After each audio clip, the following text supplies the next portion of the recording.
Last night, I was driving the second part of my daily commute from a particularly dying day at work, when my eyes fixated on a sight normally confined to my nightmares. There was a clown in blood-spattered yellow jumpsuit with a white covered collar and a makeup included red smile, sitting in a lawn chair mere inches from the curve of the road, clutching a sizable knife in his right hand. Naturally, I did what any normal human being would do, and severed sharply to run over the terrifying figure. I always had a problem with clowns not being able to tell without emotion. The whole truly told written due to their overdone makeup or Gold Coast mask has always left me unsettled. The idea of some of them may simply be using a paint-on smile to conceal or sinister desires first entered my brain when I was in high school. Despite occurring when I was much younger, the incident continues to keep me up at night. My friend and I were walking back from home and during a snowstorm. We had stay late and missed the bus. As we trudged across the snowy sidewalks, a middle-aged man who identified himself as Freddy pulled up at his car side alongside the curb and offered us to give us a ride. Freddy was dressed as a clown with a complete costume and ridiculous makeup. I politely declined his offer, much to my friend's chagrin. No more than a few minutes later, Freddy returned and said that we looked cold and tired. Repeating his previous proposition, I again turned down his offer, and uttered by my friend loud protesting my refusal.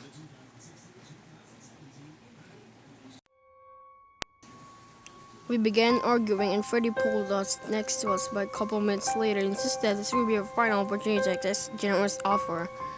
I sternly rejected him as my friend abandoned me and jumped into the passenger seat. I didn't see my friend until 2 weeks after that incident. It took roughly that long for the police to unearth my friend from Freddy's dirt basement and for the family to hold a funeral service. I don't want to tell you all of the gruesome details of what he did to my friend, but let's just say that his casket was closed during the funeral. It was a little consolation to my friend's family that a jury eventually ruled Freddy's guilt of murder of my friend and many other children in the community, resulting in him receiving the death penalty. Last night, after I ran over the clown, I stared at his lifeless body and asked him if he needed a ride. Then I stepped out of my car and cut the rope that had bound to the lawn chair. Next, I tossed the corpse into my passenger seats and drove to the local cemetery. Upon arrival, I heaved its body into a freshly dug grave, grabbed a shovel, was placed alongside the grave, and began burning the body with surrounding soil. As my tradition normally concludes, I murmured the same words I repeated every year on that very day. Happy anniversary, Freddy.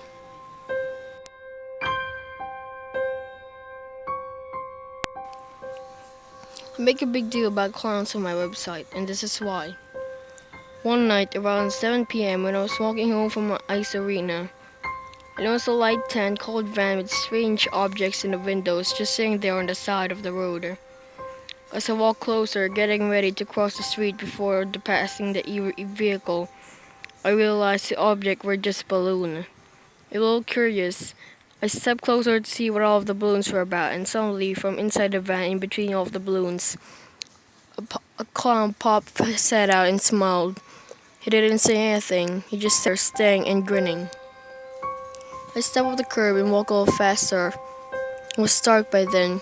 My figure skating lessons ended at 5:30, and I stayed for some hot chocolate. We lived so close that we never thought anything about me walking home. Normally, there were no incidents. Tonight was different. As I walked faster, I heard a car honking. I turned to see the van driving on the other side of the road just behind me. A car was trying to pass it, but the big creepy van was in the way. It pulled over and waited for the car to move around him. I looked ahead and started walking faster when noticing the honking car speeding on by. As I was just finishing up figure skating lessons, I had my skates hanging over my shoulders by the laces. I took off the skate guard on one of the skate and looked at the reflection of the blade. The van was still on the other side of the road, driving slowly behind me.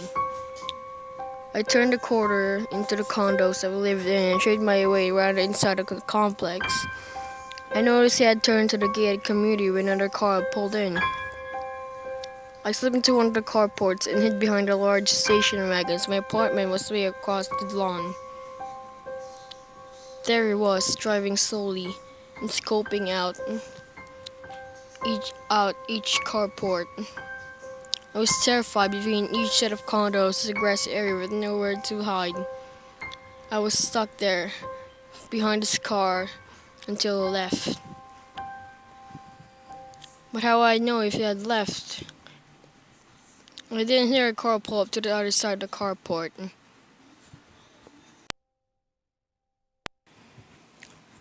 The driver had parked and idled.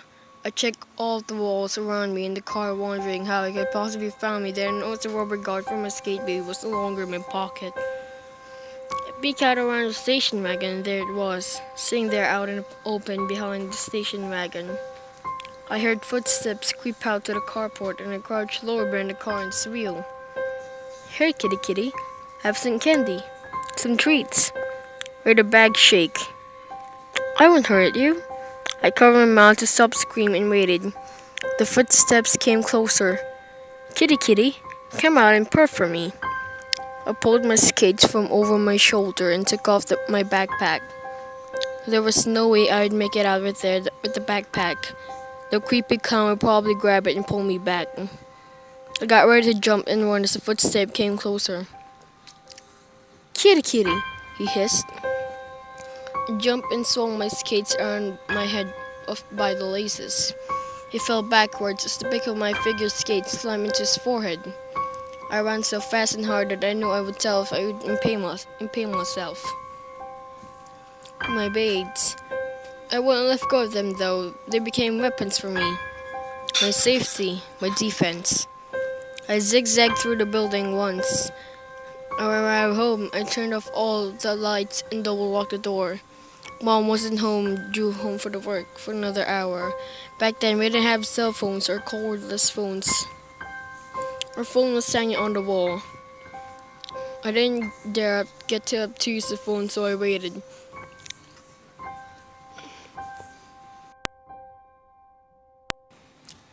It was a good thing I did because I heard the footsteps saying creepy kitty kitty kitty outside the door and then down the street. When Mom got home, we called the cops together, but no one was ever found of the clown, nor did I ever see him again.